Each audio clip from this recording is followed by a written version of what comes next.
Salen los datos de la inflación y nuevamente el mercado colapsa, teniendo la peor semana desde enero de este año. Vemos que el S&P 500 cayó en 2.9%, este viernes el Dow cayó en 2.73% y el Nasdaq, las empresas tecnológicas, cayeron en 3.52% este viernes. ¿Qué pasó con la inflación que pudiese tumbar tanto a estos índices? Y es que volvió a acelerarse el crecimiento o la diferencia en inflación. Habíamos estado de pasar de 8.5 a 8.3 y se esperaba que volviésemos a estar dentro de ese 8.3 o 8.4, pero no, aumentó la inflación o el CPI a 8.6, el más alto de los últimos 40 años desde 1989. Entonces, bueno, la comida aumentó en 1.4% mes con mes, un 11.9% en los últimos 12 meses, la energía aumentó un 3.9%, un 34% los últimos 12 meses, la gasolina aumentó un 4% mes con mes, un 48% para los últimos 12 meses. Entonces vemos que siguen impactando los precios de las energías. Y ahora la pregunta se vuelve, ¿será que lo de las energías es lo que está mandando toda la inflación?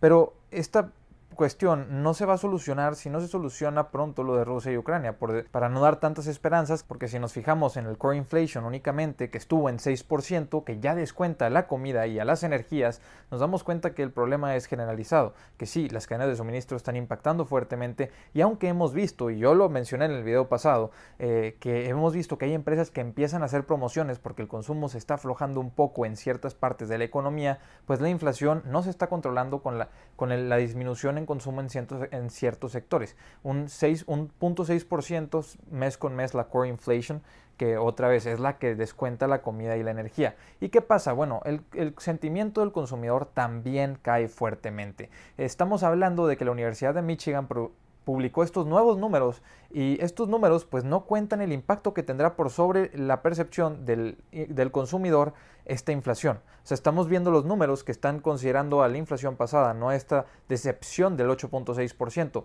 y estamos en un 50.2% en el sentimiento del consumidor, lo cual es bastante bajo. 58 fue el del mes de mayo y 85 fue el del año anterior, el mes de junio. Entonces nos damos cuenta que año con año hemos caído bastante y mes con mes también hemos caído bastante, pero todavía no se tomaba en cuenta en el sentimiento del consumidor esta subida en la inflación. Entonces sí, hay varias cosas bastante negativas para este corto plazo y para este inicio de verano. Entonces las expectativas de la inflación aumentan, se espera que continúe la inflación y ahora se empiezan a hacer las preguntas y se empiezan a considerar en la parte de los analistas las subidas de tasas de 0.75%, ya no enfocándose en las subidas de 0.50%. Eso es lo que más alarma al mercado, estas subidas de tasas. Y recordemos que el 70% del PIB de los Estados Unidos, y por eso es que muchos bancos no esperaban que entrasen a una recesión o no esperan que entren en una recesión, lo sabremos hasta al final del verano, se publican estos números los últimos días de julio, pues el 70% del PIB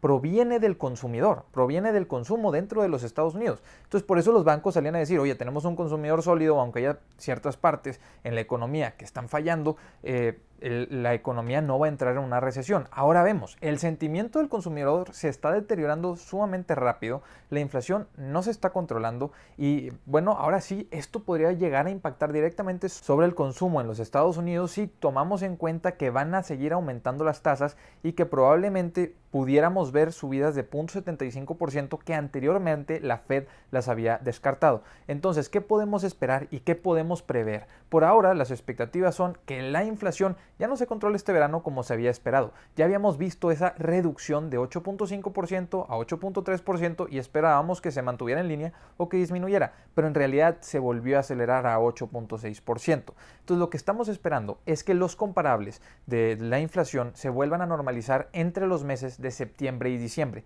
¿Por qué septiembre y diciembre? Pues bueno, porque esos fueron los meses en los que el precio de los combustibles comenzó a subir. Entonces, si estamos comparando el precio de los combustibles, por ejemplo, de $3 del año pasado contra $9 de ahora, en lugar de compararlos del mes de septiembre, octubre o noviembre, que ya eran más aproximados a los $6, pues se verá muchísima la diferencia en el aumento en precio. Será muy diferente la comparación de año con año. Ya no veríamos esa aceleración en el crecimiento o la aceleración en las subidas de costos para estos productos. Y esto nos lleva a preguntarnos, ¿qué pasará con Rusia y Ucrania? Si Rusia y Ucrania siguen en conflicto, para lo cual también esperábamos que se solucionara en este verano, pues ¿qué están haciendo las empresas ya y cómo se está viendo este manejo de combustibles para este específico verano? Porque en el verano es cuando se esperan, ya hay algunos analistas que esperan que los precios del petróleo suban hasta los $150 y que se mantengan en esos rangos por todo el verano por la cantidad de combustible que se va a requerir. El tema se vuelve, ok, descontando esto, considerando que ya se da por hecho que el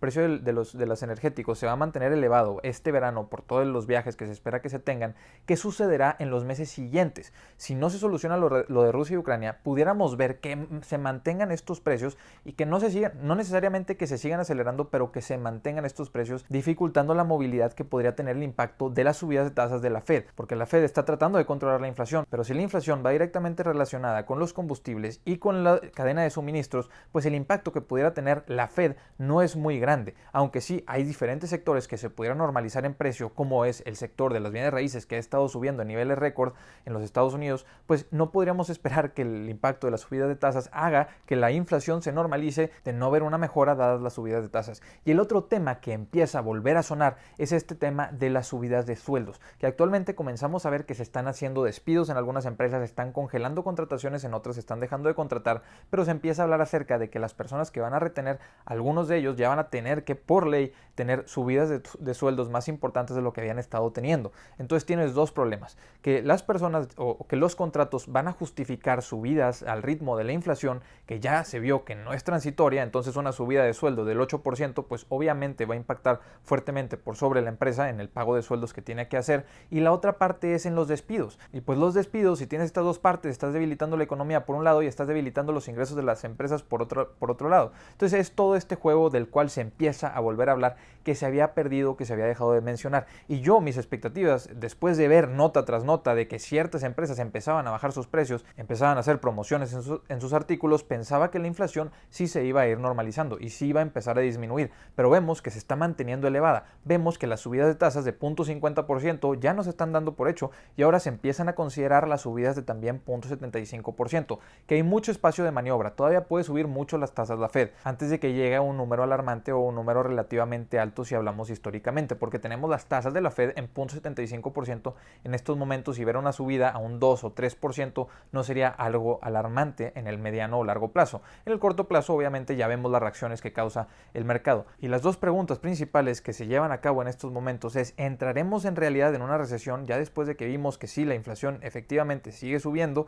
Y la segunda es: ¿qué pasará con los empleos? ¿Nos mantendremos en ritmos saludables de desempleo en este 3.2% que tenemos actualmente, o veremos más despidos, lo cual alarmará aún más a los consumidores? Y si es que no entramos en una recesión, ellos pudieran provocarla por percibir que estamos en un escenario de recesión, o porque algunos de ellos pierden su trabajo, tienen que ahorrar, los demás ven que hay personas que están perdiendo su trabajo, se ponen a ahorrar también y tumban el consumo en los Estados Unidos. Entonces sí, tenemos esta problemática. Y actualmente, como siempre, ¿qué podemos hacer? Revisar que nuestras inversiones sean en empresas sólidas, juntar efectivos si podemos. Cada quien tiene su propio trabajo y debe de proteger su cartera con un fondo de emergencias. ¿Por qué? Porque si esto se prolonga, si la caída del mercado se prolonga, pues el dinero que invertimos en el mercado, pues idealmente es dinero que no deberíamos de necesitar para los próximos al menos 3 o 5 años. Entonces, si no vamos a invertir con una visión de 3 a 5 años, eso se vuelve preocupante para los que estamos invirtiendo. Pero si estamos invirtiendo a largo plazo, pues el tiempo termina estando de nuestro lado. Si estamos invirtiendo a corto plazo, pues es completamente lo opuesto. Entonces, inversionistas, pues hasta aquí les dejo este video. Noticias bastante negativas, una inflación que pues sí se aceleró una vez más, el mercado pues cayó, se espera ahora sí o se considera más el riesgo de recesión de lo que se estaba considerando anteriormente, y se vuelve a hablar del tema de los sueldos y del desempleo en los Estados Unidos. Entonces vamos a tener que estar actualizando este tema, vamos a tener que estarlo revisando, y a las personas optimistas en esta ocasión pues no nos dieron la razón, pero al final la estrategia a largo plazo debe de seguir siendo la misma. Inversionistas, hasta aquí les dejo el video, les dejo el grupo de Facebook en la descripción por si quieren unir, les dejo el Instagram, el Twitter por si me quieren ir a seguir. Nos vemos a la próxima, hasta luego.